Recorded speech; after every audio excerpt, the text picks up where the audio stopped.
An Abdullah bin Abbas radhiyallahu anhuma qala marra an-nabiy sallallahu alaihi wasallam bi qabraini faqala innahuma la yu'adzabani wa ma yu'adzabani fi kabirin amma ahaduhuma fakana la yastatiru minal bawli wa ammal akhar fakana yamshi bin namimati fa akhadha jaridatan ratbatan fashaqqaha nisfaini fa gharaza fi kulli qabrin wahidatan faqalu ya Rasulullah lima fa'alta hadha qala la'allahu yukhaffafu anhuma ma lam yaybisa. Dari Abdullah bin Abbas radhiyallahu anhuma dia mengatakan Nabi bersabda. Jadi kata beliau Nabi SAW pernah melewati dua buah kuburan. Beliau lantas bersabda, dua orang penghuni kubur ini sedang disiksa. Maksudnya disiksa kubur. Keduanya disiksa lantaran perkara yang mereka sangka bukan dosa besar, padahal dosa besar. Salah seorang di antara keduanya tidak bertabir ketika kencing atau tidak menjaga air kencingnya. Sedangkan yang satunya lagi adalah orang yang suka mengadu domba.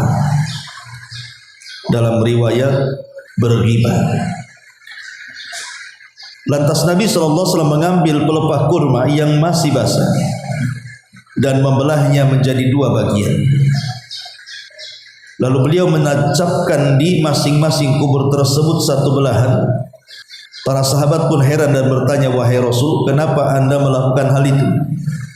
Maka Rasul mengatakan, semoga ini bisa meringankan siksa yang menimpa keduanya selama kedua belah pelepah itu belum kering alias basah. Ma'asyiral muslimat yang dimuliakan Allah Azza wa Jalla. Hadis ini dicantumkan oleh pengarang, dimasukkan dalam bab adab dalam istinja ataupun buang hajat dari kalimat fakana la yastatiru minal bauli, di mana salah satu orang yang terkena azab kubur itu mereka tidak memelihara saat kencing dengan tidak menabiri dirinya dari orang lain sehingga dikhawatirkan tertampak aurat, atau dalam riwayat dia tidak cebok, artinya habis kencing ya sudah. Mungkin bagi wanita agak risih ya, tapi bagi laki-laki yang mereka tidak paham hukumnya biasa saja, mereka kencing sudah nggak pernah ada cebok gitu ya. Padahal ini dosa besar yang disangka dosa kecil. Ma'asyiral muslimat yang dimuliakan Allah Azza wa Jalla, baik kita kembangkan hadis ini. Hadis ini berbicara kepada kita tentang alam kubur. Hadis ini bicara tentang alam kubur, di mana salah satu keimanan yang wajib kita imani adalah kehidupan setelah kematian alias alam barzah dan hari akhir. Karena manusia itu kan akan bermarhalah menjadi 4 alam. Pertama di alam rahim, kemudian setelah lahir masuk ke alam dunia, kemudian setelah meninggal masuk ke alam barzah, kemudian setelah kiamat baru masuk pada alam akhirat, alam yang mengekalkan setiap kita. Dari sini maka kita wajib beriman dengan kematian dan apa-apa yang terjadi setelah kematian. Ma'asyiral muslimat yang dimuliakan Allah Subhanahu wa taala, kalau seandainya ada pertanggungjawaban pada setiap kita setelah kematian kita, seperti dalam hadis ini, maka orang yang berakal sudah sepantasnya mengingat kematian dan mempersiapkan diri untuk kematian, karena semua akan dihisab di hadapan Allah Subhanahu wa taala. Ma'asyiral muslimat yang dimuliakan Allah Subhanahu wa taala, lah di antara keimanan kita kepada kematian adalah beriman dengan adanya azab kubur. Apakah kemudian azab kubur itu disebabkan dosa-dosa yang disebutkan dalam hadis ini saja? Tidak. Banyak penyebab seseorang itu akan diazab oleh Allah Subhanahu wa taala dalam kuburnya. Kita urut biar senang. Pertama, kekufuran kepada Allah Subhanahu wa taala. Dan ini digambarkan di dalam surah Ghafir ayat 46. Ketika Allah Subhanahu wa taala menceritakan tentang Fir'aun dan orang-orang yang kufur dengan Nabi Musa dan ikut Fir'aun. Allah Subhanahu wa taala mengatakan dalam surah Ghafir 46, "An-naru yu'raduna 'alaiha ghuduwan wa 'ashiyyan. Wa yauma taqumus sa'atu adkhilu ala fir'auna asyaddal adzab." Kepada mereka akan ditampakkan neraka pada pagi dan petang, dan ini bagian azab kubur. Jadi azab kubur itu salah satunya dengan ditampakkan neraka siang dan malam, bahwa engkau akan masuk di situ, engkau akan masuk di situ. Dan itu yang terjadi dengan Fir'aun dan kaumnya. Makanya Allah mengatakan kepada mereka ditampakkan neraka pagi dan petang, dan pada hari terjadinya kiamat maka akan dikatakan kepada mereka, masuklah wahai Fir'aun dan kaummu ke dalam azab yang sangat keras. Yang kedua, kesyirikan kepada Allah Subhanahu wa taala. Orang yang melakukan kesyirikan kepada Allah Subhanahu wa taala. Disebutkan dalam hadis Zaid bin Thabit radhiyallahu anhu, bainama an-nabiy sallallahu alaihi wasallam fi ha'id li Bani Najjar ala baghlatin lahu wa nahnu ma'ahu id ja'at bihi fakadat tulqihi fa idza akburun sittatun aw khamsatun aw arba'atun. Faqala man ya'rifu ashab hadhil akburi. Faqala rajulun ana. Qala famata mata haula.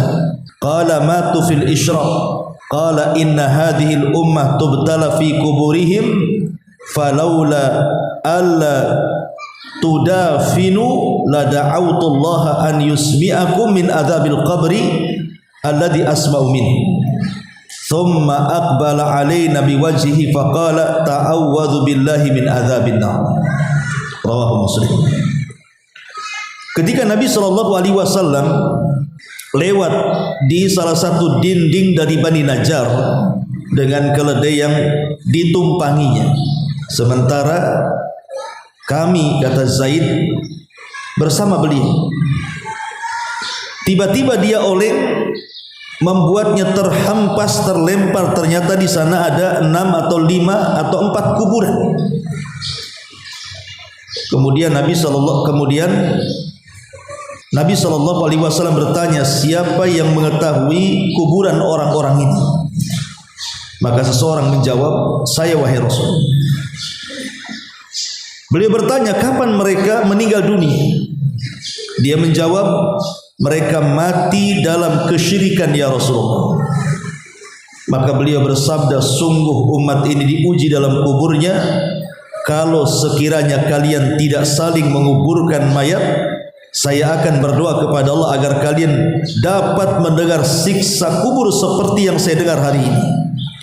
Kemudian beliau menghadap wajahnya kepada kami dan bersabda, berlindunglah kalian dari siksa neraka. Lihat bagaimana Nabi SAW ketika dia terjatuh dari unta karena untanya oleng, tiba-tiba ketika di tanah kok banyak kuburan di situ. Rasul bertanya, ini kuburan siapa? kapan matinya. Maka para sahabat mengatakan itu kuburan orang-orang musyrik. Orang-orang musyrik dulu inilah kuburannya. Maka kata Rasulullah, beliau mengatakan sungguh umat ini diuji dalam kuburannya. Kalaulah sekiranya kalian tidak saling menguburkan sesama kalian, tentu aku akan berdoa kepada Allah agar Allah memperdengarkan azab mereka. Azab orang-orang yang melakukan kesyirikan ini menunjukkan bahwa kesyirikan itu salah satu penyebab datangnya azab kubur. Ini yang kedua. Kemudian yang ketiga, nifaq. Orang-orang yang memiliki sifat nifaq, kemunafikan. Allah Subhanahu wa taala mengatakan dalam surah At-Taubah ayat 101, "Wa mimman haulakum minal a'rab munafiquna wa min ahlil madinati maradu 'alan nifaq. La ta'lamuhum nahnu na'lamuhum sanu'adzibuhum marrataini thumma yuradduna ila adzabin 'adzim." Allah berfirman dalam surah At-Taubah 101, di antara orang-orang Arab Badui itu yang di sekelilingmu ada orang-orang munafik, dan juga di antara penduduk Madinah mereka keterlaluan dalam kemunafikannya. Kamu wahai Muhammad tidak mengetahui mereka, tetapi kamilah yang mengetahui mereka. Nanti mereka akan kami azab 2 kali, kemudian mereka akan dikembalikan kepada azab yang lebih besar. Masyaallah muslimat yang dimuliakan Allah Subhanahu wa taala, di sini Allah Subhanahu wa taala mengatakan kalimat sanu'adzibuhum marrataini. Mereka akan diazab 2 kali. Maksudnya adalah azab 2 kali itu, yang pertama azab dunia dan yang kedua azab di dalam kuburnya. Di mana menurut para ulama tafsir seperti yang dikatakan oleh Qatadah dan Rabi ibn Anas rahimahumullahu ta'ala, bahwa yang dimaksud sanu'adzibuhum marrataini, azab yang pertama di dunia dan azab yang kedua dalam kuburnya. Berarti di sini kita tahu bahwa kemunafikan itu penyebab datangnya azab kubur. Ini yang ketiga. Yang keempat, orang-orang yang merubah syariat-syariat Allah Subhanahu wa taala. Allah haramkan, boleh jadi mengharamkan yang Allah halalkan, atau membuat-buat yang tidak dibuat Nabi, dan begitu seterusnya. Intinya merubah syariat. Ketika Nabi SAW bicara tentang sosok seorang laki-laki namanya Amr bin Luhai Al-Khuzai, Amr ibnu Amir Al-Khuzai, atau dikenal dengan Amr ibn Luhai Al-Khuzai, itu dari kabilah Khuza'ah. Ketika perang melawan kabilahnya Nabi Ismail, Jurhum kalah. Akhirnya Mekah dan sekitarnya dikuasai Khuza'ah, dan suku Jurhum kembali ke Yaman. Setelah menang, suku Khuza'ah ini menguasai Arab. Nanti Khuza'ah juga tumbang karena terkalahkan oleh Quraisy. Nanti Quraisy yang berkuasa. Jadi ini sebelum Quraisy ada kabilah Khuza'ah itu menguasai Arab, dan sebelum Arab suku Jurhum, suku Ismail istri daripada Ismail alaihissalam. Jadi pemimpin Khuza'ah itu ada namanya Amr ibn Luhai. Dialah yang pertama kali membawa patung dari Syam namanya Hubal, kemudian diletakkan di dalam Ka'bah. Itulah patung pertama yang bertengger di Arab. Siapa yang menenggerkannya? Amr ibn Luhai Al-Khuzai. Karena sebelumnya Mekah itu mereka semua ajarannya Ismail dan Ibrahim, artinya mentauhidkan Allah. Tapi setelah berlalunya jauh daripada zaman para nabi, apalagi kemudian kabilah Jurhum sendiri sudah terusir karena kalah dengan Khuza'ah, maka kesyirikan mulai menyebar. Lah yang pertama kali menyebar kesyirikan di Jazirah Arab setelah Ibrahim adalah Amr ibn Luhai Al-Khuzai namanya. Nabi SAW pernah bermimpi tentang Amr ibn Luhai ini. Apa kata Rasul? Inni ra'aitu Amr ibn Amir Al-Khuzai yajurru qasbahu fin nari kana awal man sayyaba syawaib. Kata Rasul, saya melihat Amr ibn Luhai al-Khuzai menyeret ususnya di neraka, terburai ususnya di neraka. Dia adalah orang yang pertama kali merubah-rubah agama Ibrahim. Dari sini syahidnya bahwa siapapun yang merubah agama Ibrahim maka terancam dengan azab kubur, karena Rasul melihat Amr ibn Luhai dalam kuburnya terburai ususnya dan terbakar. Maka jangan merubah-rubah syariat. Kemudian juga yang menyebabkan azab kubur adalah seseorang suka ghibah, menggunjing. Dan ini kerjanya ibu-ibu nih, ghibah. Ya, niatnya kumpul untuk arisannya 5 menit, ghibahnya 2 jam. Itu yang terjadi. Jadi Nabi SAW ketika menyebutkan hadis yang kita baca ini, jadi Rasul lewat di sebuah kuburan, kemudian Rasul mendengar dengan mukjizatnya orang yang dalam kubur itu disiksa. Kemudian Rasul mengatakan, tidaklah keduanya disiksa dengan dosa yang mereka anggap bukan dosa besar. Rupanya dua-duanya dosa besar. Lah salah satunya adalah tidak bersih dari kencing atau tidak menutup tabir saat kencing, dan yang kedua adu domba. Dalam riwayat ghibah, dalam riwayat bahwa orang yang disiksa, yang diletakkan pelepah kurma oleh Rasul di atas kuburannya itu dosanya karena ghibah. Dari sini kita tahu bahwa ghibah itu adalah penyebab datangnya azab kubur. Maka jangan suka ghibah. Kemudian yang selanjutnya al-kadzib, berbohong atau berdusta.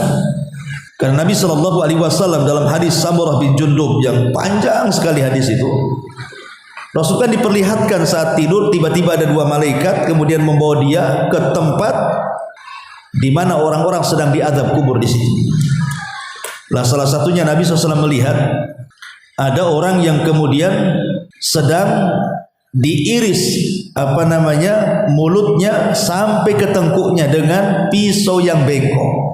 Jadi pisau bengkok itu dimasukkan ke mulutnya, kemudian diseret sampai tengkuknya sini. Kemudian setelah robek dari sini ke tengkuk, giliran sebelah kiri, kemudian dirobek. Ketika sebelah kiri robek, di sini sudah sembuh. Kemudian dirobek lagi, di sini sudah sembuh. Asli begitu saja. Ya. Jadi Nabi SAW bertanya, hadis ini dikeluarkan Imam Bukhari, ada apa dengan orang itu? Kok seperti itu siksanya? Maka kemudian malaikat Jibril alaihi salam memberitahu tentang siksa orang itu. Kata dia, innahur rajul yaqdu min baitihi fayakdzib al-kidbata tablughul afaq. Seseorang yang keluar dari rumahnya membawa kedustaan dan kedustaannya melambung sampai ufuk. Apa maknanya kedustaan melambung sampai ufuk di sini? Maknanya kedustaannya itu yang korbannya itu bukan 1 orang, tapi bisa ratusan bahkan ribuan orang karena kedustaannya menjadi korban dustanya dia. Di zaman dulu orang kalau menyebarkan gosip isu mungkin agak sulit, tapi di zaman sekarang kan sudah ada media ini. Kalau kita buat berita ditonton jutaan mungkin, karena semua orang pegang handphone, semua orang bisa mengakses. Makanya kemudian hadis ini baru kita pahami hari ini, bahwa yang dimaksud kedustaan sampai membumbung ke ufuk ya seperti ini, kita buat dusta langsung dikonsumsi orang ramai begitu. Nah ini salah satu penyebab azab kubur. Naudzubillah. Kemudian juga salah satu penyebab azab kubur disebutkan juga riba. Itu terdapat masih dalam hadis Samurah bin Jundab juga. Ketika Nabi SAW melihat atau diperlihatkan sungai yang berwarna merah atau sungai darah, tiba-tiba di tengah itu ada orang berenang, tidak pernah ke pinggir, berenang di tengah saja. Coba bayangkan ibu, kalau berenang kelamaan kan bisa kram juga kaki itu, bisa habis juga oksigen kan, masih kelelep saja. Lah ada orang yang seperti disiksa tidak bisa ke pinggir, berenang terus. Kenapa mereka tidak mau ke pinggir? Sebab di pinggir itu sudah ada para malaikat dengan batu-batu di tangannya. Setiap dia ke pinggir maka mulutnya akan dibuka dan akan dijejelkan batu ke dalamnya. Sehingga serba salah mereka. Mau ke pinggir salah, di tengah juga salah, kecapean. Makanya Nabi SAW kemudian bertanya, itu azab apa orang kayak gitu? Kok siksanya kayak gitu banget gitu ya? Maka Nabi SAW mengatakan, Jibril mengatakan, fa innahu akilur riba. Orang itu pemakan riba katanya. Auzubillah. Ya. Jadi riba itu salah satu mengundang azab kubur. Kemudian yang selanjutnya zina. Dan itu masih dalam hadis Samurah bin Jundab tadi, di mana Nabi SAW diperlihatkan satu kuali besar. Kemudian di situ ada orang yang terpanggang dalam kuali itu, menjerit-jerit dan berteriak-teriak dengan suara yang sangat kencang kesakitan. Rupanya di dalamnya ada wanita dan laki-laki telanjang yang sedang digoreng. Kemudian Rasulullah SAW bertanya, apa dosanya wahai Rasul orang itu? Maka Rasul mengatakan, mereka adalah orang-orang yang berzina, laki-laki yang berzina dan wanita yang berzina. Kemudian juga di antara yang menyebabkan azab kubur, orang-orang yang mereka pandai menyeru kebaikan tapi tidak pernah melaksanakan. Salat, dia sendiri tak salat. Puasalah, dia sendiri tak puasa. Kapan kau haji? Kau kaya pun tak haji. Jadi ada orang-orang itu yang pandai ngomong tapi tidak pandai melakukan. Ngajak orang baik tapi dia tidak baik. Maka itu pun dijelaskan dalam hadis Anas ibn Malik radhiyallahu an. Nabi SAW mengatakan, ra'aitu lailatal isra, ra'aitu lailatan usriyabi rijalan tuqradu shifahuhum bimaqaridi min nar. Saat melakukan Isra Mi'raj kata Rasul, saya melihat beberapa orang yang mulutnya dipotong-potong dengan gunting api. Jadi lidahnya itu keluar, kemudian dipotong-potong sama gunting api. Naudzubillah. Fakultu, aku katakan kata Rasul, man haula ya Jibril, siapa mereka itu? Apa dosanya? Maka Rasulullah SAW mengatakan, al-khutaba'u min ummatik ya'muruna an-nasa bil birri wa yansawna anfusahum wa hum yasluna al-kitab afala ya'qilun. Kata Jibril, mereka adalah umatmu yang memerintahkan orang-orang melakukan kebaikan tapi mereka melupakan diri mereka sendiri. Padahal mereka membaca Al-Quran. Apakah mereka tidak berpikir? Dari sini kita tahu bahwa orang yang hanya pandai menyeru kebaikan tapi tidak pandai melakukan, padahal dia sanggup melakukan juga, maka terancam dengan azab kubur. Kemudian selanjutnya, dengan sengaja buka puasa di bulan Ramadan di siang hari. Dia sebenarnya sahur, kemudian dia puasa paginya, siang-siang dia ambil nasi dia makan. Bukan karena sakit, bukan karena safar, enggak, memang pengen makan aja, sengaja membatalkan. Maka yang seperti ini disebutkan dalam hadis Abu Umamah Al-Bahili radhiyallahu an, Nabi mendengar bahwa ketika dia tertidur tiba-tiba ada dua orang yang mengapit dia, kemudian dibawa ke sebuah gunung. Ketika di atas gunung, kata Nabi SAW, aku mendengar suara teriakan yang luar biasa kesakitannya, yang tidak ada yang tahu rasa sakitnya kecuali Allah. Kemudian Rasul bersabda, bertanya kepada Jibril, siapa mereka? Kemudian Jibril mengatakan, mereka adalah orang-orang yang berbuka puasa di siang bolong bulan Ramadan. Disiksa, sedang disiksa melolong suaranya. Kemudian juga al-ghulul, mencuri dan dari harta rampasan perang, atau mungkin bahasa sekarang korupsi. Ya, korupsi di pemerintahan itu namanya al-ghulul namanya. Ghulul itu bukan hak dia diambil, tapi dia ambil, itulah disebut korupsi. Lah, orang-orang yang melakukan korupsi atau para koruptor itu, maka mereka terancam, mereka akan mendapatkan azab kubur.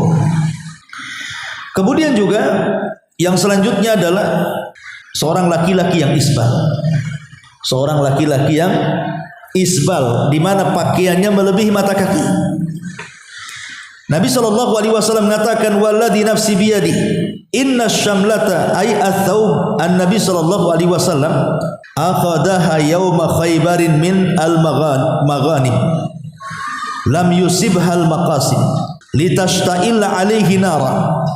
Kata Nabi SAW, demi jiwaku berada di tangannya, Sesungguhnya baju yang diambilnya pada perang Khaybar dari harta rampasan perang yang belum dibagikan akan terbakar oleh api neraka dan akan menyiksanya. Maksudnya menyiksanya dalam kuburnya.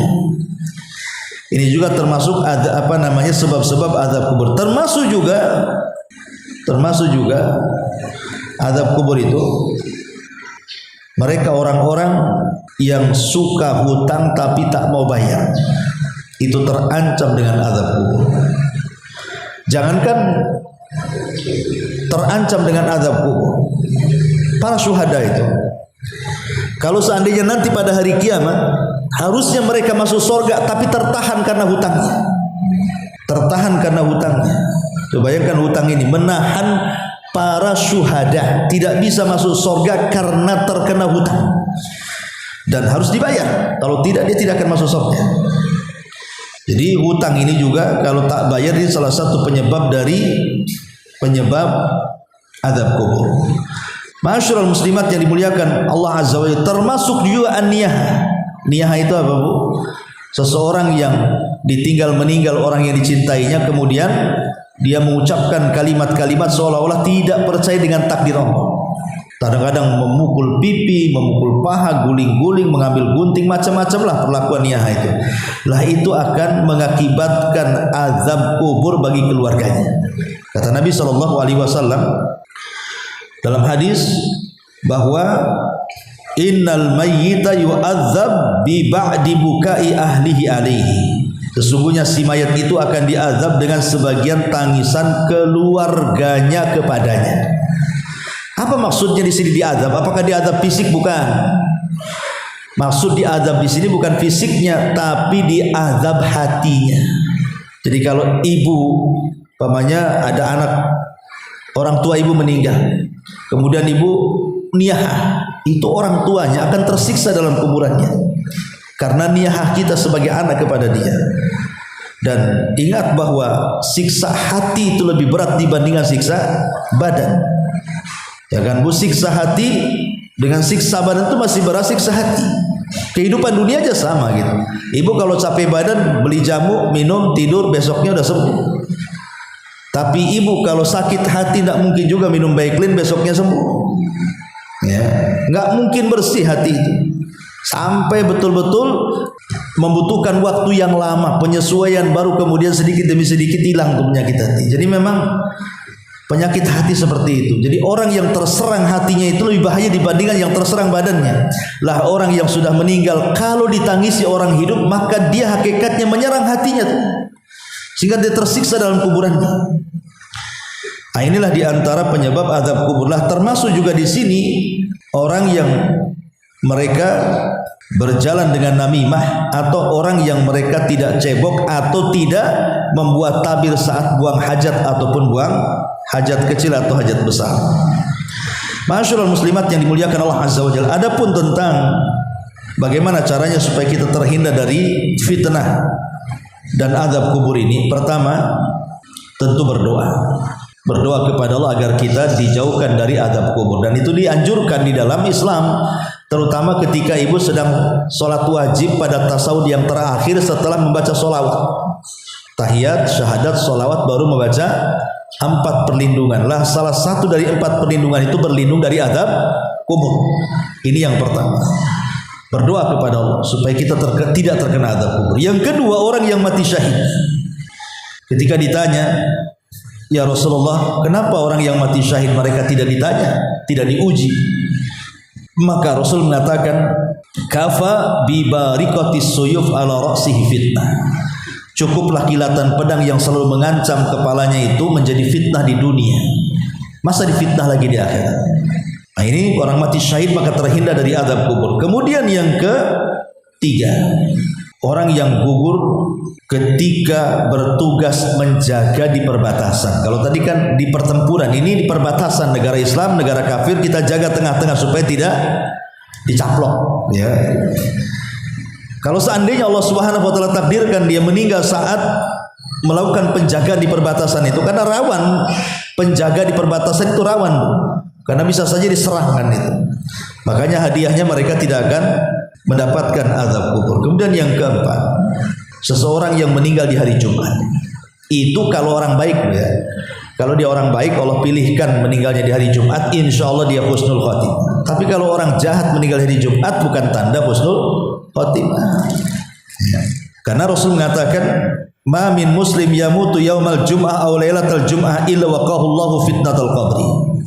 Setiap muslim yang meninggal pada hari Jumat akan dijaga oleh Allah dari fitnah kubur, dan ini menunjukkan bahwa kemuliaan hari Jumat.